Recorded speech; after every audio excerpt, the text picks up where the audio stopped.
back to simpler times when we used to rent VHS, DVDs, even video games before we actually had to pay for everything. We can actually test it out to see if we liked it before we actually begged your parents, please give me this for Christmas or our birthdays. You know, because we were like hyped up waiting for the weekend all week long for that weekend pass, so that way we can actually rent the game and sit down and try to get through it as fast as we can, so that way we don't have to rent it again and spend more money. So those were the days whenever we did that. And of course, don't forget the movies. People hyping up a movie. I've seen that. Oh, did you see that yet? And we're like, no, I haven't seen it yet. And you're waiting for the weekend yet again to rent a DVD or even a VHS. Hell, even some of us actually rented the actual consoles themselves. Yes, video game stores used to actually rent out consoles back in the day. I didn't ever experience that myself because, you know, luckily my dad's a video gamer, so I had access to consoles, so lucky me. But times have changed.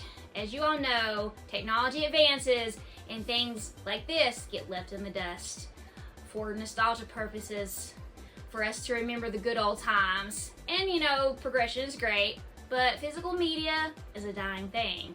Case in point, Redbox. Redbox recently just announced that they're going out of business, and that does make me sad to see that happen, because remember what happened to Blockbuster? There's no more video rental places anymore. Once Blockbuster went down, everything else went downhill like that. So Redbox was one of the last things that we had for a physical media outlet to rent stuff from. Even I partook in, you know, renting from Redbox because of the fact I honestly found it cheaper to rent a DVD from Redbox and wait for it to come out on DVD versus going to the actual theater and paying an ass ton of money to watch a movie I might not even like.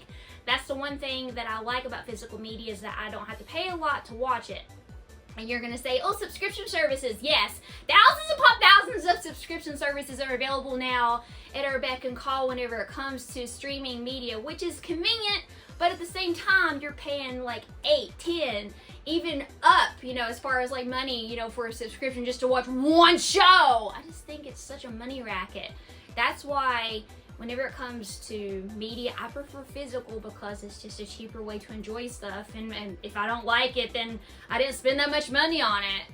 And that's the topic of today's video. I'm gonna share with you some games I used to rent back whenever I was younger that I experienced. I didn't start renting games until the N64 and PlayStation 1 era. Now, I had games at my disposal whenever I was younger, from NES, Super Nintendo, hell, even Genesis too. I'm not much of a Genesis fan, y'all know that. But I really started renting games whenever it came to the N64 and PlayStation 1. Now, I still had games for those systems, but not everything. So, like I said, I had access to certain things. So, whenever I wanted to play a certain game that I didn't have, going over to Blockbuster or Movie Gallery or whatever the hell rental place that we had. Now, I rented from different places whenever I was younger. At my mom's, it was Blockbuster. At my dad's, it was Movie Gallery. That's the two places that I would go get games whenever I was younger. So let's start off with my mom's. Mainly whenever, you know, I was living with my mom, I rented N64 games. I'll never forget the first time that we got our N64. My favorite game is still Pokemon Snap. Yes, I used to love Pokemon a lot, but not as much anymore. I kind of fell off of that franchise. Moving on. Now, the games that I actually rented, I don't have all of them in front of me, but I have a few to show you. Now, one that I remember renting specifically was Resident Evil 2. It looked neat. I'm like, what is that? So me and my brother, we rented it, and it literally scared the shit out of us. I ran like a bat out of hell whenever that licker made its appearance, crawling across the window. I'm like, what is that? And then going in and like, I'm like, nope, turn the TV off and run away. But we eventually beat it, and it was pretty fun. And then, you know, I became a really big fan of the Resident Evil franchise. Well, not as much anymore, but, you know, back in the day, I was a big fan. Now, another one that we used to rent a lot is the only Smash game that I don't still have in my collection. That's Super Smash Bros. For the N64. Me and my brother used to tear that up whenever we were kids, like, you know, going against each other. I normally played as Kirby. That was typically my choice whenever it comes to Smash on the N64. And then, of course, he would just choose different people to play as, but that was my main that I used for Smash back then. Now, the ones that I do have in my collection that I rented are as follows. We have Superman 64. Now, I used to be a bigger Superman fan whenever I was younger, but not as much anymore. When it comes to superheroes, I kind of taper off of that too. Hey, as you get older, sometimes that does happen. So I rented this because I thought it looked cool. You know, whenever you look at stuff, you look at the cover art, you look at the back, if there's anything available to, you know, read about it, and then you take a chance on it. Unless someone else has played it, they can tell you to stay the hell away from it. Well, nobody told me about how bad this game was, trying to go through circles up and down and all around. I can never beat this game. I rented it, I think, a couple times, and then that was it. This game is horrible. Horrible with a capital H! Now, yes, I do own it because I wanted to see if I could get any further than I did when I was a kid, and actually, I did, funny enough, but I don't want to play this anymore anytime soon. I beat the first level. Just one! That's it! Now, the other one that I rented a lot as a kid was Banjo-Tooie. Now, I prefer Banjo-Tooie over the first one, Banjo-Kazooie, because it had more to offer. I liked the levels more. It was a really fun platformer to play, and I really enjoyed how it immersed like the worlds and things like that. And Rare was such a hot thing back in the 90s. They were pumping out stuff. It was crazy. It had so many amazing titles. I mean, Conquer's Bad Fur Day is one. That's one I liked. Perfect Dark is another one. Yes, I prefer Perfect Dark over GoldenEye. That's just the way it is. We actually owned GoldenEye whenever I was younger, and also Perfect Dark, so we never needed to rent those. Now, moving on to PlayStation. Now, you'll notice a couple in front of me. When it came to PlayStation, that's when my dad comes in. We would always go to Movie Gallery and rent stuff that we didn't have, but you know, Dad being a hardcore gamer, we had a little bit more of an accessibility to games versus like, you know, whenever I was with my mom. So PlayStation, he got it, you know, we had games for it already. When PS2 launched, you know, he got it. I literally still own the OG PS2 that he bought at launch, and that is my most cherished system that I own, and I will be damned if I let anything happen to that. I will make sure it's run until it can't run no more. Now, you'll notice that there's two titles in front of me. Now, this one may confuse you a little bit. Now, let me explain. Now, I played Chrono Trigger as a kid. I even still have my childhood copy from Super Nintendo. See, right there.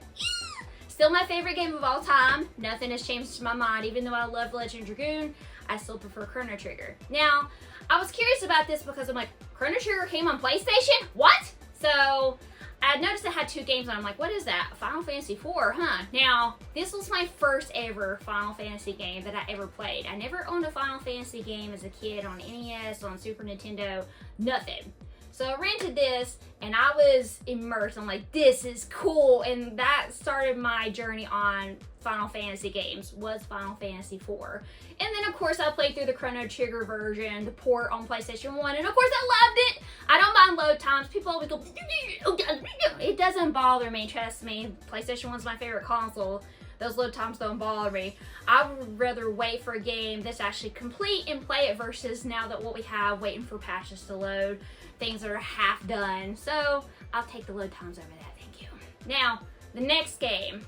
Now, Tomba, I had already owned the first Tomba game. So I played it a lot, and I loved it. I love the art style, I love the comedy, you know, the evil pigs, the pink-haired kid. It was everything that I loved in a platformer. It is still my favorite platformer on PlayStation 1, the series is. But this one is my favorite of the series. Yes, there's only two, so it technically is a series. There was a third one that was supposed to come out, but Whoopi Camp is no more. But Limited Red Games is doing a remaster of the first one, and the second one is greenlit, and I do have it pre-ordered. I'm excited for my PS5. I was about to say Switch. PS5! PlayStation only for that, because it came out on PlayStation. I'm getting the remaster on PlayStation 5. Now, this one. I rented this the most. I've talked about that before. My most rented game was this one, because some of this game is hard as hell. Between, you know, whenever you gotta go do like the minecart part, there's two of them you gotta do. Because the cement will actually harden really quickly, and you're trying to get the seeds of strength, and then you actually get like the alloy, and then it makes the thing faster, and you're like, hello. It is so crazy to deal with that. That's one of the hardest parts of that game, is that little mini game that you do. And trust me, you want to do it. And there's little events that you can go through and actually do, you know, whenever you progress per level. A lot of people didn't like this Tomba because it went from 2D to 3D. And honestly, I prefer this one because it's a lot more to it. And I always liked it that it was more challenging, because I guess I'm a glutton for punishment. What can I say? I never owned this game until I was older. When I bought it with one of my very first paychecks, I made sure to get this, and I did. This is not that copy. I had to rebuy a copy a couple years ago, but I was very happy to get it again. And yes, I did buy it without the manual because it was cheaper, and I'm okay with that. I can get the manual at any time. It doesn't matter, you know, because I'm not one of these, you know, like I said, I don't go for minty. As long as it plays, that's what matters, because I love playing my games. I love enjoying the nostalgia. And that's all the time that I have for you, my friends. I hope that you enjoyed this trip down memory lane whenever it comes to going back in time, remembering renting VHS, renting games. And I want to hear from you. What game did you rent the most whenever you were younger? Whether it be, you know, what system was it on? Let me know. Did you rent any consoles whenever you were younger? But until next time, this is the PlayStation Girl signing out. Game on!